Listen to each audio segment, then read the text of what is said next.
আলাইকুম। সকালে ফজরের নামাজের পর একটু হাঁটাহাঁটি করতেছি।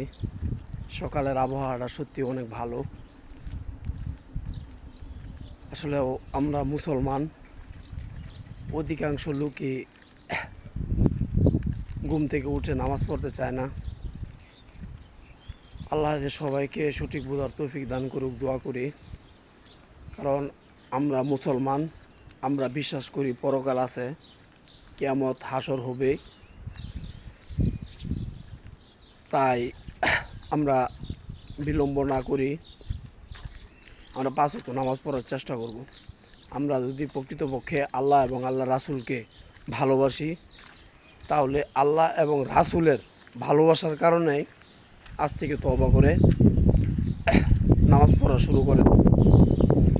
কারণ নামাজ আমাদের জন্য ফরজ, নামাজ পড়তেই হবে। নামাজ না পড়লে আমরা ছাড় পাবো না, নামাজের হিসাব হবে।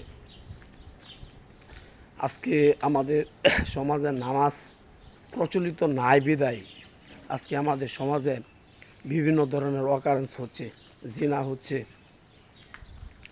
নেশা হচ্ছে, নেশার ব্যবসা, জিনার ব্যবসা এইসব হচ্ছে।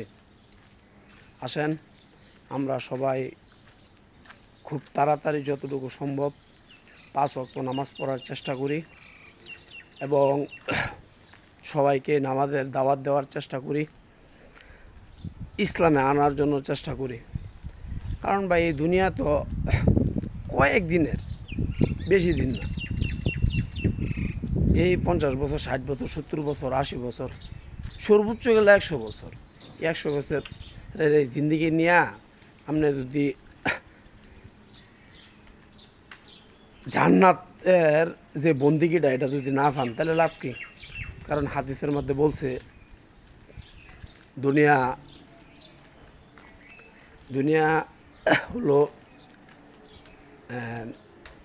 মুমিনদের জন্য কারাগার আর কাফেরদের জন্য জান্নাত। তাহলে ভাই আমাদের তো অবশ্যই মুমিন হওয়ার ইচ্ছাটা তো অবশ্যই আছে। তাহলে ভাই বিলম্ব না করে ভাই সবাই আজ থেকে ইনশাল্লাহ 5 ওয়াক্ত নামাজ পড়বো, কোরআন পড়বো, হাদিস পড়বো, সবার সাথে ভালো ব্যবহার করব। কি ভাই পারবো তো ইনশাল্লাহ? পারলে কমেন্ট বক্সে জানাই দিন। আসসালামু আলাইকুম।